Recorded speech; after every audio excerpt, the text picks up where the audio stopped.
L'armée américaine a toujours cherché à améliorer les performances des soldats. Pour ça, ils cherchent toutes sortes de technologies qui pourraient rendre les combattants plus efficaces sur leur terrain ou les pilotes de drones plus précis derrière leurs écrans.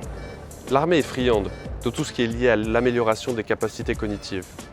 Elle encourage les recherches sur les drogues qui pourraient améliorer les réflexes ou la mémoire. Aujourd'hui, elle se concentre sur une technologie méconnue qui ne nécessite pas d'ingérer des substances douteuses ni de tenter des opérations risquées sur des volontaires peu informés.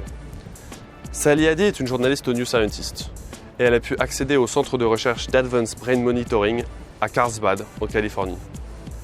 Les chercheurs ont accepté de lui faire tester leur dernière trouvaille. Ils l'ont fait rentrer dans une salle d'entraînement pour snipers. Une vingtaine d'hommes masqués chargent sur elle et il doit les éliminer un par un avec son fusil. Bien sûr, les soldats sont des projections sur les écrans autour d'elle et son fusil tire à blanc. La première fois qu'elle essaye, elle se sent impuissante face à ses ennemis, qui arrivent trop rapidement. Elle ne tire pas assez vite et pour chaque assaillant qu'elle parvient à éliminer, 3 autres surgissent de nulle part. Sa performance lamentable lui donne même envie de laisser tomber son fusil et de quitter la simulation. C'est alors qu'on lui applique un casque. C'est un ensemble de 2 électrodes, l'une positive, l'anode, et l'autre négative, la cathode. Elles sont maintenues sur le crâne par un bandeau et leur positionnement est calculé pour transmettre un léger courant électrique dans certaines régions du cerveau. Les neurones s'activent plus facilement au niveau de l'anode et plus difficilement au niveau de la cathode. Résultat, on peut sélectivement activer ou au contraire inhiber les régions du cerveau choisies. Elle raconte n'avoir rien senti de spécial à ce moment-là, à part un léger goût métallique et de petits picotements. Mais la simulation reprend et Sally abat un à un ses assaillants. Quand l'écran de fin apparaît et qu'on lui enlève ses électrodes, Sally ne comprend pas. Elle regarde l'heure, elle se demande si quelqu'un ne l'a pas avancé. Les 20 minutes de l'expérience sont passées en un claquement de doigts. Quand elle demande combien de terroristes elle a eu, l'assistante lui répond qu'elle a fait un sans faute. Le casque a projeté Sally dans un espace de paix mentale absolue et elle a abattu méthodiquement tous ses assaillants. Mais sa surprise ne s'arrête pas là. Après quelques jours, Sally comprend qu'elle a vécu une expérience surnaturelle.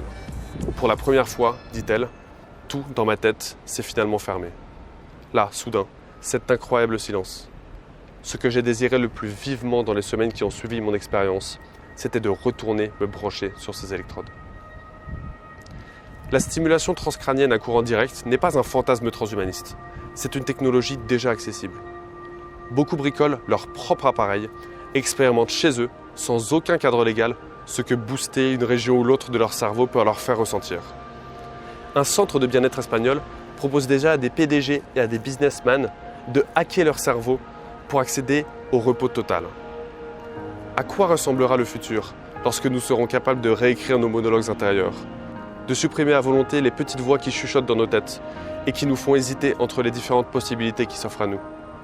Quand les étudiants amélioreront leur mémoire pour apprendre leurs cours ou que les soldats seront dénués de conscience morale pendant leurs opérations. Dans le monde de l'homme augmenté, ceux qui ne s'adaptent pas seront laissés pour compte. Il nous faut nous préparer à ce que les limites biologiques deviennent obsolètes. Tu veux connaître sur le bout des doigts l'histoire du XVIe siècle, mais à chaque fois que tu essaies de t'y mettre, tu préfères trader sur Internet? Pas de problème. Installe le bon logiciel sur ton casque et tu ne résisteras plus à l'idée de passer tes après-midi entières à lire. Envie d'avoir ton premier rêve lucide? Même chose. Ce n'est pas la première fois que l'humain joue avec sa conscience. Depuis des millénaires, nous pouvons altérer notre expérience subjective avec de l'alcool ou de la drogue.